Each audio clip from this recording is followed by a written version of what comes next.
तो इसी क्रम में गुणोत्तर श्रेणी जो हम पढ़ रहे थे उसी क्रम में अब हम आगे देखते हैं कि गुणोत्तर श्रेणी के किसी गुणोत्तर श्रेणी के n पदों का योग कैसे ज्ञात किया जाता है और इसके लिए क्या सूत्र है, ये आपको सूत्र भी याद करना है।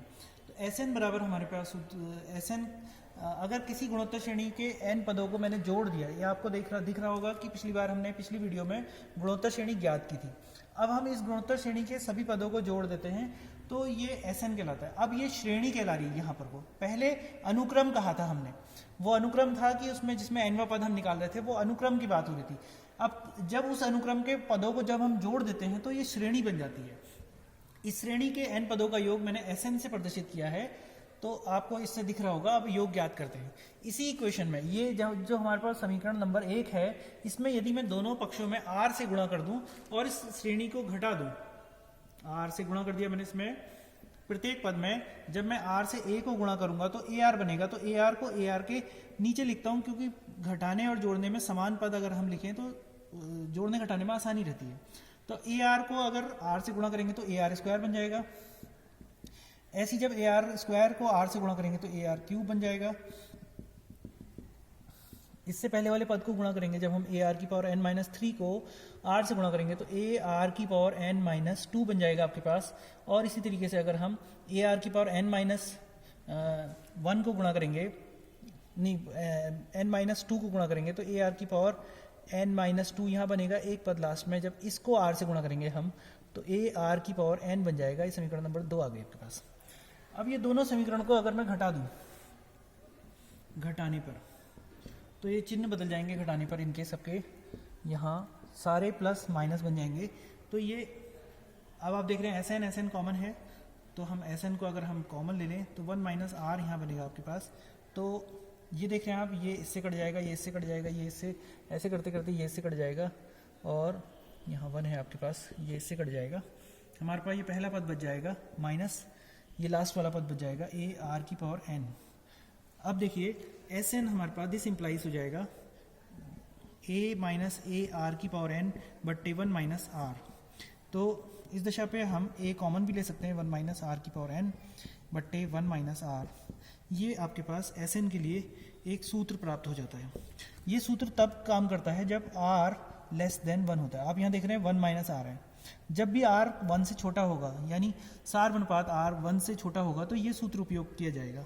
यदि आपके पास r ग्रेटर देन 1 हो तो उस दशा पे आप क्या करेंगे कि Sn हमारे पास हो जाएगा, ये उल्टा हो जाएगा माइनस। अगर हम दोनों अंश और हर में माइनस से गुणा कर दें तो हमारे पास ये फार्मूला बन जाता है r की power n minus 1 upon r minus 1। तो दूसरी दशा पे आपके पास ये सूत्र ज्ञात होता है। अब आप देखिए बच्चों कि जो हम गुणोत्तर श्रेणी ज्ञात कर रहे थे, इसमें हैं गुणोत्तर माध्य।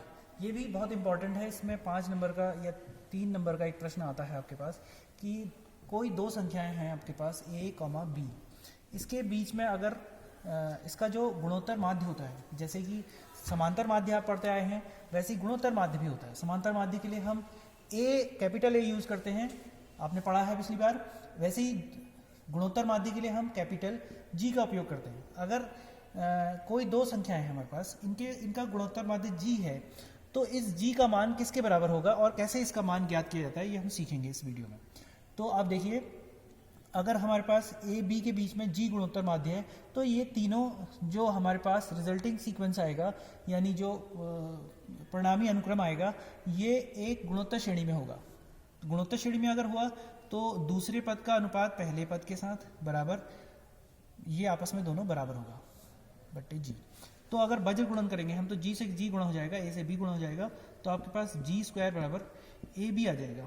इससे आपको क्या मिलता है, G बराबर वर्गमूल AB। तो इसके लिए एक सूत्र, ये सूत्र के रूप में आप उपयोग करेंगे कि कोई दो संख्याएं हैं और उनका हमने गुणोत्तर माध्य ज्ञात करना है, तो उनका गुणनफल का वर्गमूल जो आएगा वो उसके गुणोत्तर माध्य के बराबर होगा। अब देखिए, आपको ऐसा भी कहा जाता है कि यदि आपके पास संख्याएं हैं, यदि आपने A तथा B के मध्य n गुणोत्तर माध्य पद ज्ञात करने हैं, ज्ञात करो। अगर आपसे ऐसा कहा गया है तो a और b हम दो संख्याएं यहाँ लिखते हैं और इनके बीच में n गुणोत्तर माध्य पद, सपोज पहला वाला g1, दूसरा g2, तीसरा g3 करते करते लास्ट में gn और इसके बाद b। तो जब n गुणोत्तर माध्य पद a और b के बीच में रखे जाते हैं तो आप देख रहे हैं कुल पद हो जाएंगे हमारे पास इस दिशा में, ये कुल पद जो हो जाएंगे ये यहाँ से लेकर के यहाँ तक तो n है, लेकिन एक और दो पद a और b, इसके जो किनारे वाले पद हैं वो दो पद हैं, तो कुल पद हो जाएंगे आपके पास n+2, टोटल पद इतने हो जाएंगे। तो जब g1 से लेकर के gn तक गुणोत्तर माध्य पद हैं तो इस तरीके से जो हमने ये अनुक्रम बनाया है तो ये अनुक्रम भी एक समान, ये गुणोत्तर श्रेणी बन जाएगा, गुणोत्तर श्रेणी में होना चाहिए यदि g1 से लेकर के gn तक गुणोत्तर माध्य पद हैं। तो उस दशा पे जो हमारे पास b जो होगा इस अनुक्रम का n+2वां पद होगा, ठीक है, ये इसका n+2वां पद होगा। तो यदि हमने r बराबर सार्वानुपात ले रखा, अगर इस श्रेणी का सार्वानुपात r ले रखा है तो आपके पास क्या आ जाएगा, b बराबर आएगा आपके पास पहला पद इंटू nवें पद की परिभाषा से r की पावर n+2 - 1, तो ये हो गया आपके पास a r की पावर n+1। तो इससे आपके पास क्या आएगा, b/a बराबर r की पावर n+1। इससे दिस इंप्लाइज, आपने करणीय चिन्ह के बारे में 9th में पढ़ा है, तो ये आपके पास आता है b/a की पावर 1/n+1, ठीक है। तो r हमारे पास ये ज्ञात हो गया। जब हमें r मिल गया तो g1 पहला पद बराबर a × r होना चाहिए, तो ये आपके पास हो जाएगा a × b/a की पावर n+1/n+1। इसी तरीके से दूसरा गुणोत्तर माध्य पद आएगा आपके पास a × r², this is equal to आएगा a × b/a 2/n+1। करते करते अगर हम लिखें तो gn हमारे पास मिल जाएगा a r की power n, this is equal to a × b/a की पावर n/n+1। तो n गुणोत्तर माध्य पद इस प्रकार से ज्ञात किए जा सकते हैं। दो संख्याएं हमारे पास a, b के गुणोत्तर माध्य व समांतर माध्य a तथा g के बीच में, गुणोत्तर माध्य इसका g है, समांतर माध्य a के बीच में संबंध ज्ञात करना है। तो यदि समांतर माध्य a है तो आप जानते हैं कि दो संख्याओं का समांतर माध्य a+b/2 होता है और उनका गुणोत्तर माध्य हम पढ़ चुके हैं वर्गमूल a b होता है। तो यदि हम इनका अंतर ज्ञात करें, आप देख लीजिए, यदि हम a - g का मान निकालें तो हमें क्या प्राप्त होता है, a की जगह a+b/2 - g की जगह वर्गमूल ab। तो ये मिल जाएगा आपको 1/2 में बाहर ले लेता हूँ, a+b - वर्गमूल 2ab, ये हमें मिल जाएगा तो 1/2। ये आप देख रहे हैं कि ये इस तरीके से बन रहा है, वर्गमूल a का स्क्वायर प्लस वर्गमूल b का स्क्वायर -2 वर्गमूल a वर्गमूल b। आप देख लीजिए बड़े कोष्ठक में कैसी राशि लिखी है, जो कि a - b के होल स्क्वायर जैसी दिख रही है आपको, वर्गमूल a - वर्गमूल b के होल स्क्वायर जैसी दिख रही है। तो आप देख लीजिए हमने क्या निकाला, -a - g का मान ज्ञात किया हमने।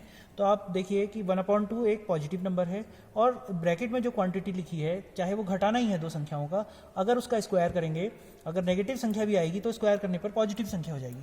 तो कुल मिला के जो आपके राइट हैंड साइड पे जो संख्या है वो एक पॉजिटिव संख्या है, greater than equal to 0। Equal to 0 तो जब होगी जब a बराबर b होगा।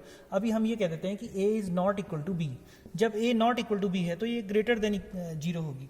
तो आप देखिए दिस इंप्लाइज a - g आपके पास क्या हो जाएगा, ग्रेटर देन 0 हो जाएगा। This implies a greater than g। पक्षांतर करने पर हमें मिल गया कि दो संख्याओं का जो गुणोत्तर समांतर माध्य है वो हमेशा उसके गुणोत्तर माध्य से बड़ा होता है। इस प्रकार प्रश्नों के उदाहरण हम अगली वीडियो में देखेंगे, तो आप सीखेंगे कि किस प्रकार के इसके प्रश्न हल किए